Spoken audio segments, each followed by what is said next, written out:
but it was one of the great regular season college football games in recent memory. The scene was incredible.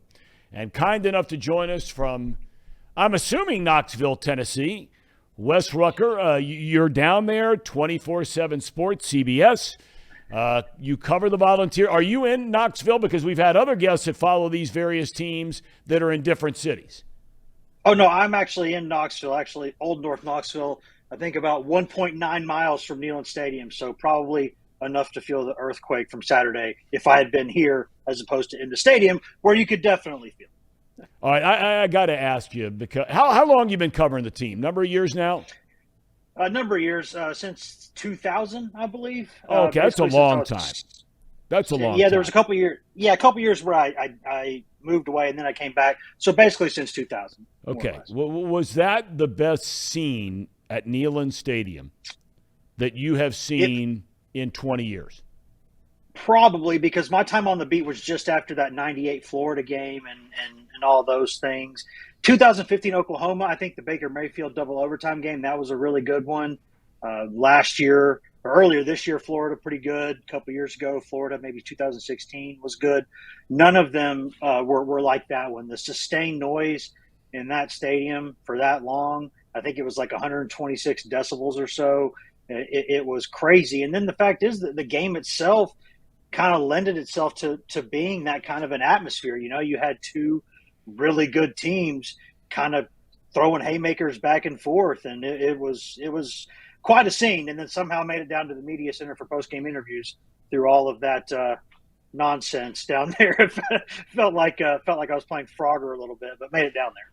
Well, you know what? Hey, look, I love when the students storm the field after big games. I got no problem with it. I don't understand why these conferences hand out fines. I mean, you got fined, what, $50,000 the first time, and then they got fined, what? Did I read $100,000 for this one? Is something like that right? 100,000. So I think the funny thing was, I mean, people know the drill here. There was a video, because there's a video of everything these days, and someone up in one of the luxury suites had a camera near the UT system president, and Randy Boyd, and he kind of looked over and said, "Hey, we'll buy a million more goalposts. We don't care. Let's go. Like, let's do this every game. We'll pay the fines. Who cares?" So yeah, I mean, it's kind of I get why they do it a little bit, because you don't want to do that every game, because it can be a safety danger to the people on the field in some cases. But what happened Saturday was just a party. I don't think anybody got hurt. All right, I want to talk to you a little bit about this Tennessee team. I had looked at their non-conference schedule this year, and it was better than Michigan's, but how much better, I don't know. But the bottom line is they've won every game that they've played, and their offense is fantastic.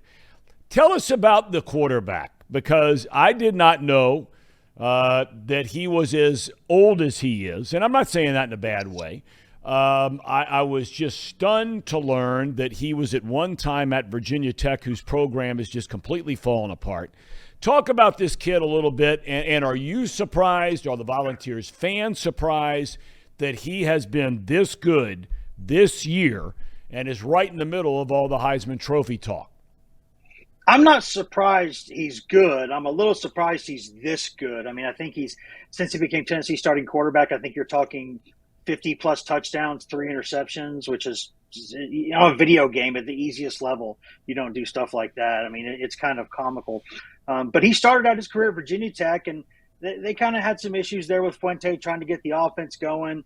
Then during the COVID year, he gets COVID, and he's out for a while. Then they think they have a heart condition that they found there, so they gave him some medicine to do some of the procedures they needed to do, and his body didn't react great to those, and it was just kind of a bad scene there at Virginia Tech. He didn't think the staff there was necessarily kind about the situation in some ways. His words, I wasn't there. And then so he kind of quietly enters himself into the portal, comes to Tennessee, and when he gets to Tennessee, like 2 weeks later, Jeremy Pruitt's fired. And a new coach comes in, and that new coach brings in a different quarterback to be Tennessee starting quarterback, Joe Milton from Michigan. Joe Milton wins the starting competition in preseason camp last year. The season starts. Joe Milton gets hurt, in steps Hendon Hooker, and he ain't given the thing back since. I mean, he has been incredible, and he is 24 years old. He's kind of a joke that he's kind of a BYU age quarterback, or he's kind of like in a couple months he'll be getting cheaper car insurance, I guess. But there's something to be said for their maturity. I mean, think of how we all were at 18 and then 24 or 25, right? You're still a child in my eyes. Yeah, like you're still, like in my case, I'm still a child at that point, but less of one, certainly than I was at 18 years old. So, some of the guys call him Uncle Hendo, and he just kind of has this aura about him. He's really professional, goes about his business. He dabbles in like day trading stuff during the day. He and his brother wrote a children's scripture book in the off season. I mean, the kid, I don't think he ever sleeps. I think he's just kind of a robot who does stuff. He's like a little walking, talking CEO. And if they gave out a Heisman Trophy today, he might get the thing. So long way to go, but it's been a hell of a story. Josh Heupel, decorated player, South Dakota guy. And sometimes you see guys, move from different parts of the country and they go here and they go there. And that certainly has been the story for his coaching career. But when I just look at him now and I listen to him and he's got the cigars going when they win and the whole 9 yards, I mean, he seems like Tennessee, after trying one guy after another guy after another guy, they have found their guy. They found a guy who's comfortable in town for sure. And for people who haven't been to Knoxville, it's difficult to explain. It's like if you want to call it a city, you can call it that. If you want to call it a town, you can call it that. The metro area is like 1 million people now, but it's spread out a little bit.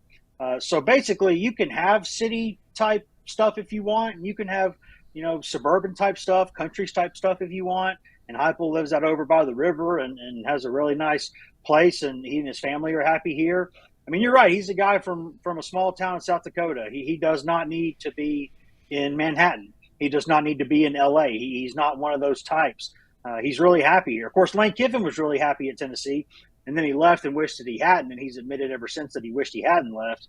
But Heupel is a guy who kind of fits the culture, right? And people have been joking. He's gotten a little chunky in his older age too, so he kind of fits that whole Tennessee being good when it's got a chunky head coach thing, which maybe you go from Philip Fulmer, you go to Heupel. I mean, I'm just thinking there might be a through line there. I don't know, but he does fit, and the way he plays the game is fun too. Because I said when he got here, I don't know how good they're going to be, but they're going to be fun to watch. If you've ever watched any of his teams, they are fun to watch. They put up a bunch of points. They give up a lot of points, but they score a lot of points. They go fast. It's the fastest offense in the country.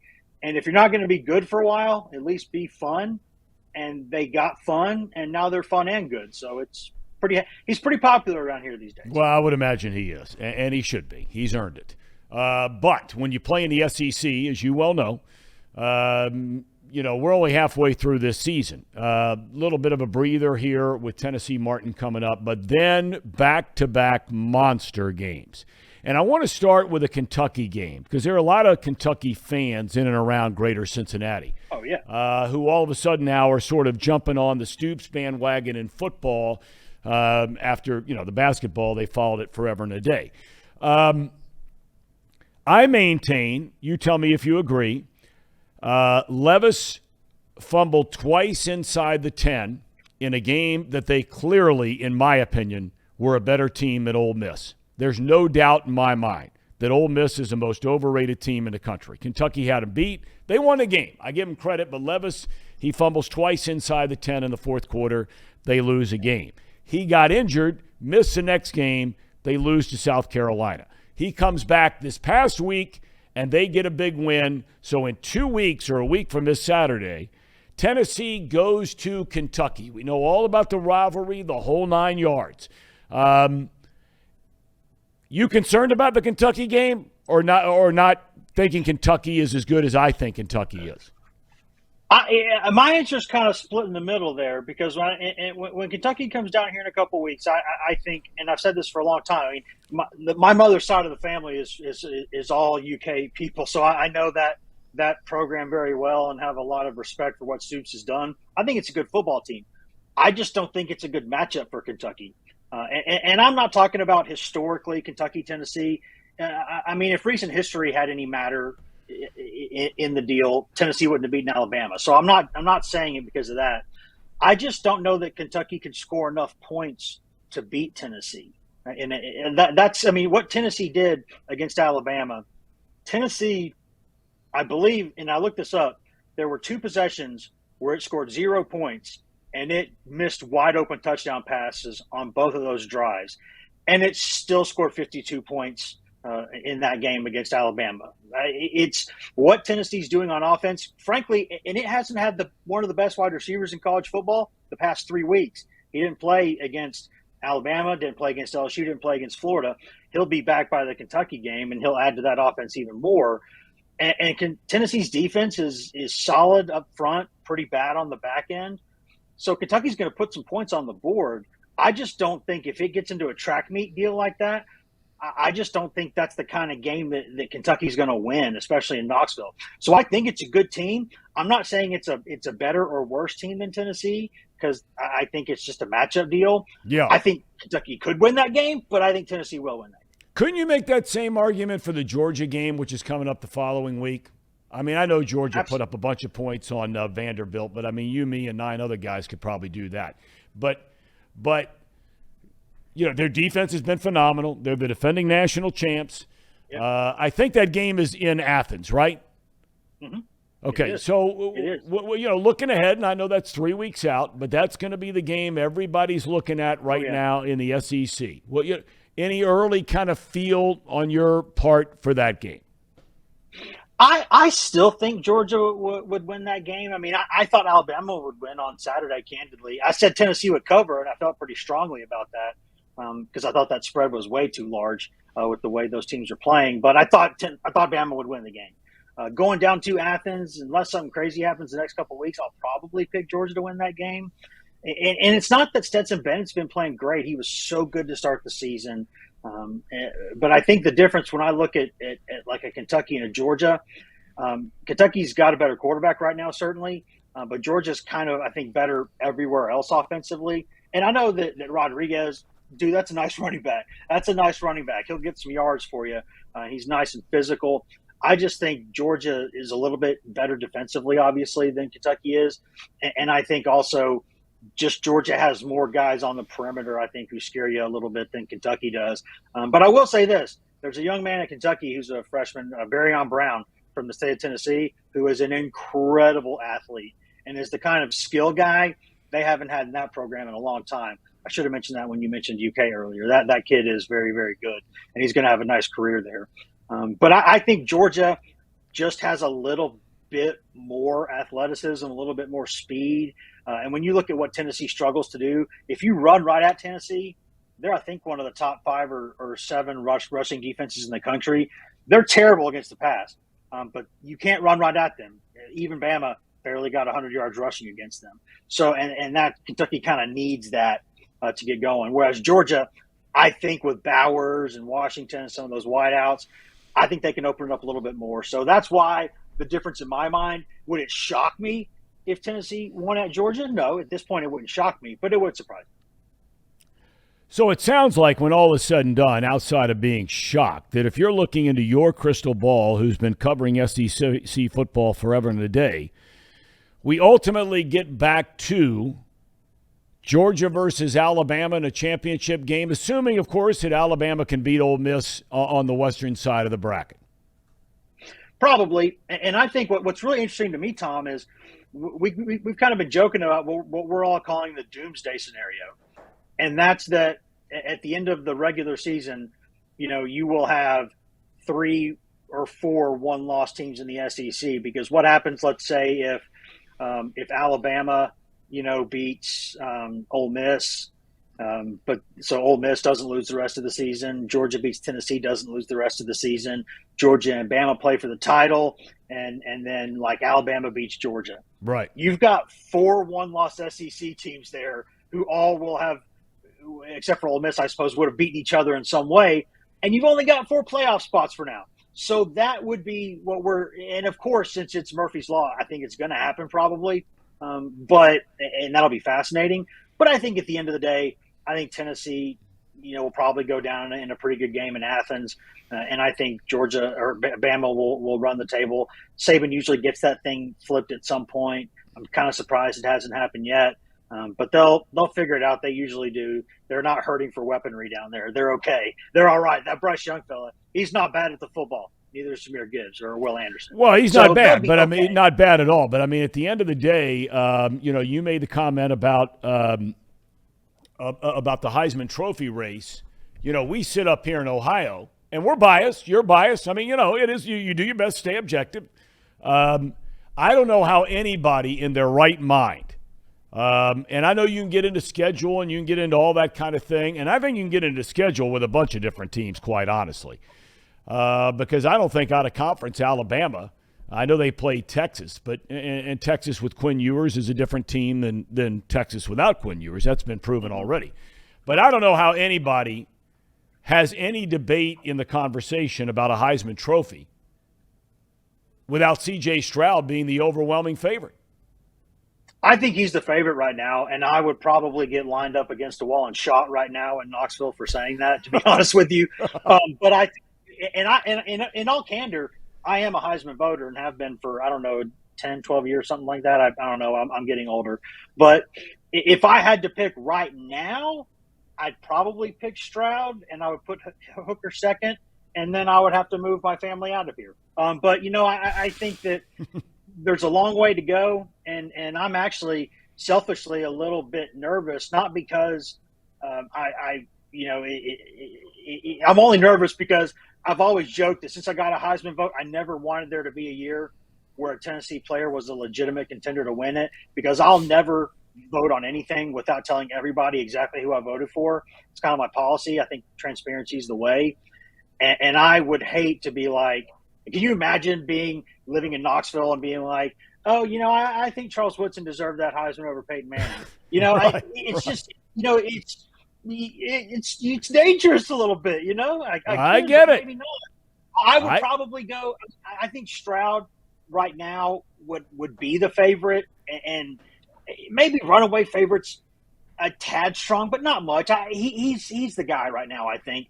But Hooker's right there, and if they go down to Athens and beat Georgia, then it gets really, really serious. But right now, I still think, to me, it's hard. And how can I even take away from Bryce Young? Look at what he did in that game.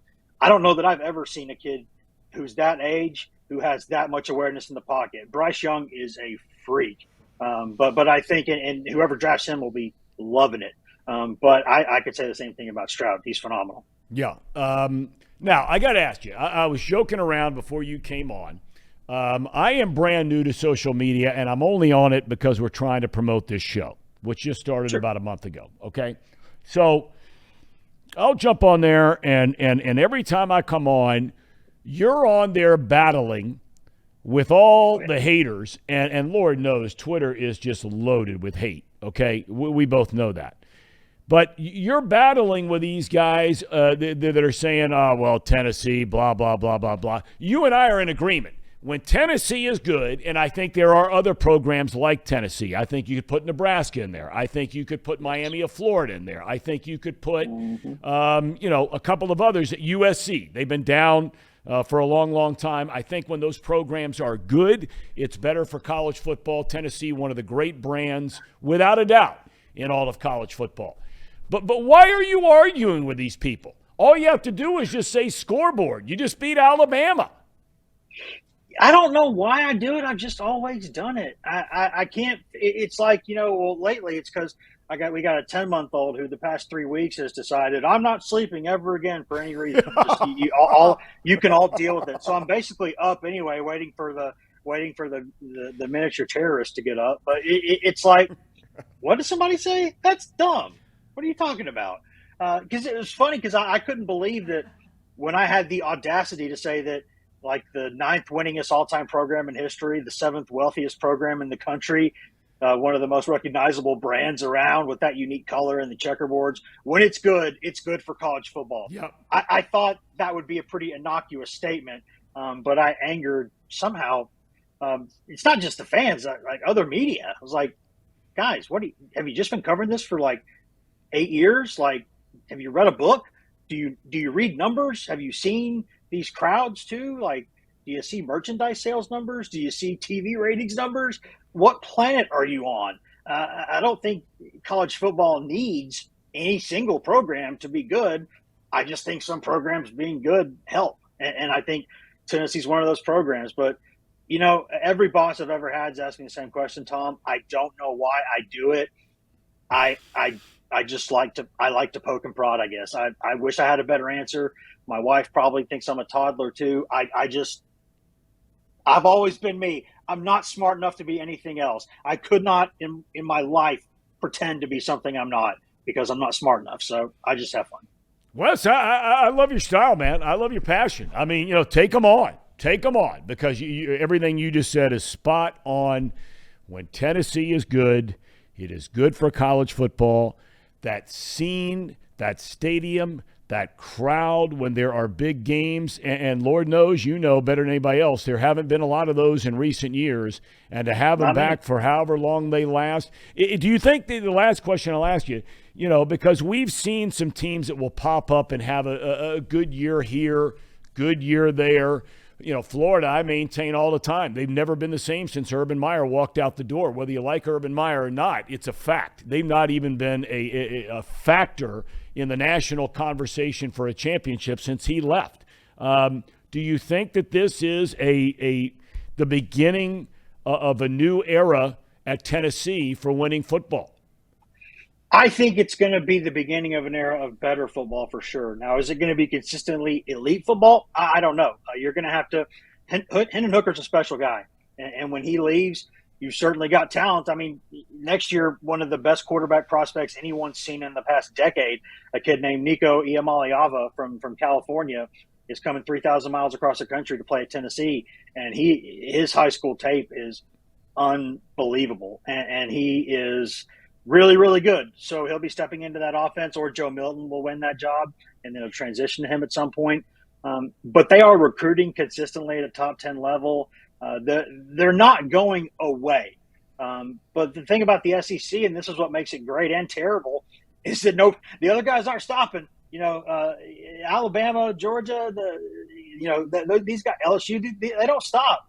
They keep going. They keep going. And there's places like Kentucky, places like Ole Miss, now even State with Leach. There's places that you used to think, Arkansas with Pittman, that you used to think, oh, well, that's going to be a win. It's not a win. It's not a guaranteed win. You got to go out there and play. And that's what I think makes it fun. It's kind of like the Premier League in soccer. I think that's what I kind of refer to the SEC as. It's like it's other than, sorry, Vanderbilt, other than maybe that game, you kind of got to strap it up and go play. I mean, Georgia went to Missouri and almost lost. It's the margins are so fine in this league, and I'm not a huge NASCAR guy, but I know enough to know that if you're on those big tracks and you lose the draft, you're not catching it for a long time, not until it comes around and laps you probably, or you get a caution. So they're going to have to keep going, but I think with what they have, I think this offense, it kind of reminds me of like when Spurrier came into the league in the 90s and just kind of people are like, whoa, what do we do against this offense? So they'll adjust and it'll get more difficult, but I don't think they're just going to go be embarrassing again for a while. Of course, now that I said that, it'll happen. Wes, we can't thank you enough for your time, young man. And if you don't mind, we'd love to circle back with you again here maybe a couple weeks from now, 3 weeks from now, if everything goes according to plan, up until Ohio State plays Michigan, the last game of the year, if everything goes according to plan. That will be the biggest game in college football played to that point in this season, Tennessee v. Georgia in Athens, Georgia. All the best, my friend, and I hope your 10-month-old is able – a boy or a girl? A boy named Hank. So, is this does Hank have – well, one of my kids had colic. Does Hank have colic? No, I had that when I was a kid, but I think right now it's these doctors have words for everything. They're calling it one of these sleep regressions or whatever it's called. I call it just kind of being a punk for a couple of weeks, but that's my mom's in the medical field. I'm not, so she would probably not like that diagnosis of mine. But no, I think that's, it's just a little phase. I think we're going to get through it, but we better because rough stuff, man. Rough Oh, stuff. well, we wish Hank well, and you and Mom and everybody else getting some rest. So thank you for your time. Anytime.